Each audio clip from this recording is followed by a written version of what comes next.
I changed my mind because I'm pissed. I think the whole construct is just, I don't agree with what they're doing. The way the administration's handled the Saudi Arabia event is just not acceptable. That's Lindsey Graham, and he's often a Trump apologist, but now he is just one of a growing number of Republicans who are speaking out against the White House's handling of the murder of Washington Post columnist Jamal Khashoggi. Now, many others, they let their votes do the talking when the Senate voted 63-37 to advance a bill that would end the U.S. support for the Saudi war in Yemen. That was a rebuke of White House policy and the Senate's first action since the murder of that journalist. Now, that vote was followed by a Senate briefing by Mike Pompeo and James Mattis that can only be described as a disaster. The Secretary of State and Defense Secretary held a closed-door session to rally support for the administration's handling of the Saudis as well as the war in Yemen. The CIA Director, Gina Haspel, she was a no-show, even though she was the only one of the three who's actually listened to those tapes. And after meeting with lawmakers, General Mattis, he had the following to say about his own intelligence work. We have no smoking gun that the Crown Prince was involved, not the intelligence community or anyone else. There is no smoking gun. All this, of course, happening as the president gets ready for G20 meetings in Argentina. He is not planning to meet with the Crown Prince of Saudi Arabia, and the White House just canceled the meeting with Vladimir Putin due, they say, to the latest aggression in Ukraine, and maybe more than a little bit with the latest developments with Michael Cohen and Moscow. Joining us now to talk about all of this and more, former Assistant Secretary of State P.J. Crowley. P.J. also a retired Air Force colonel and a veteran of Operations Desert Shield and Desert Storm, and a former member of the National Security Staff of President Clinton. P.J., let's first start with Saudi Arabia and explain how intelligence works. It's not their job to give a definitive statement. They gather intelligence. They then hand it over, in effect, to an administration. But everything I understand, at least, it was pretty definitive. MBS did this. Connect the dots. The Crown Prince has his fingerprints all over, basically, a torture and execution. Well, intelligence doesn't work, Richard, like we see it on many TV shows. But every indication is that the Central Intelligence Agency has concluded with a high level of confidence that an operation like this would not happen in the Kingdom of Saudi Arabia, without a leadership sanction. Whether that leadership sanction went all the way to the murder of Khashoggi as opposed to the rendition, that we may not know. But everyone who knows the Kingdom of Saudi Arabia believes that nothing like this could happen if the Crown Prince was not directly involved. So with that, we get all these contortions. You have Pompeo. He writes an angry op-ed piece saying, in part, is it any coincidence that the people using the Khashoggi murder as a cudgel against President Trump's Saudi Arabia policy are the same people who supported Obama's rapprochement with Iran? Where was this echo chamber when there were human rights abuses, when Mr. Obama gave the mullahs pallets of cash to carry out their work as the world's largest state sponsor of terrorism? This is not apples to apples, right? Well, I mean, the Trump accusation about piles of cash going to Iran, is a canard. But I think the Secretary of State is wrong on the substance.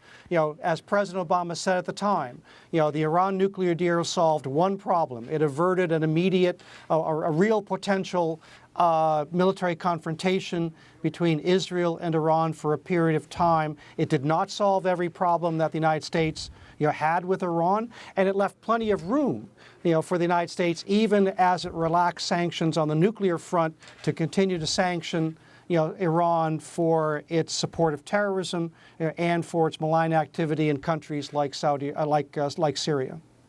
We then obviously see the latest developments with Russia, or more specifically, the allegations therein.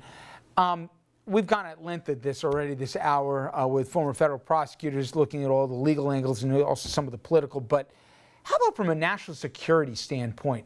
It never made sense to anyone why the president was deferential to only one person, and that the head of a foreign adversary to the United States. So this is the definition of where we learn the name compromise. Whether it's because of these financial dealings or others, this is not in the best interest of the United States, but more than anything, this is also compromising. We see this playing out with Ukraine. The only reason he canceled the meeting with Putin was because of obviously the developments with Cohen. This is national security, isn't it?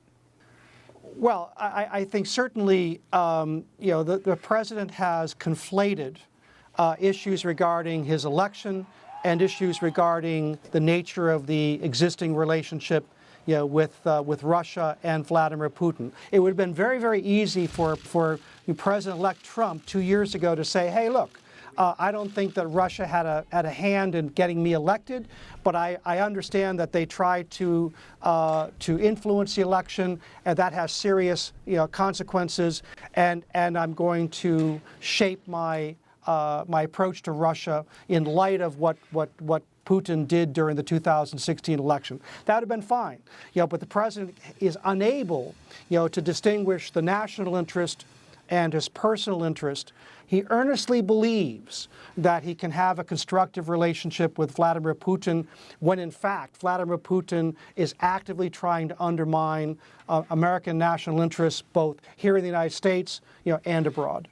And there are so many sidebars this week that don't even get the attention given all the other blaring headlines. For example, talking about pulling troops out of the Middle East because we have enough oil now, which only seemed to confirm the worst suspicions about why the U.S. was there in the first place. And then, given the threat in January of the Democrats having the gavel for different committees and with investigative powers and subpoena powers, he says, oh, yeah, you do that? I'll declassify classified intelligence here and I'll embarrass you. I mean, these are national security things. You don't use these tools as political payback. We've never really considered these things, but that's where we are right now. Well, I think if you step back from the Trump administration, what has happened here is that there is no differentiation in the eyes of the president between domestic politics, and foreign policy. And this is where his lack of discipline, saying the first thing that comes to mind, has very serious consequences. Let's understand, perhaps the most consequential thing that's going to happen in Buenos Aires is a meeting between Donald Trump and Chinese President Xi Jinping. And then from that, we'll learn whether there's actually a deal to be made, where China does in fact open up its markets to foreign competition and does in fact take decisive action on the theft of intellectual property. Those are very, very significant national interests. The dilemma here is that because the president's been loose with his rhetoric about taking credit for the markets, and now all of a sudden we've had these wild swings recently, the president's put himself in a little bit of a difficult position where he now may settle for pennies on the loaf, where instead of continue to apply pressure on China for meaningful change, he's going to settle for a handshake, some promises from Xi Jinping, and nothing fundamental is going to change in that relationship. Finally, PJ, you've not only worn a uniform, you've also served in administrations. Listen, I get it.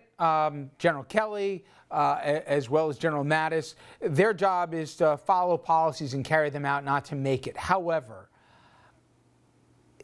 have there been points where you've expected more from them in terms of pushback? And I'm not even comfortable with some of the reporting that we heard, in obviously Woodward's book, where people deciding which documents the president will get to see or not. I think there's a danger inherent with that.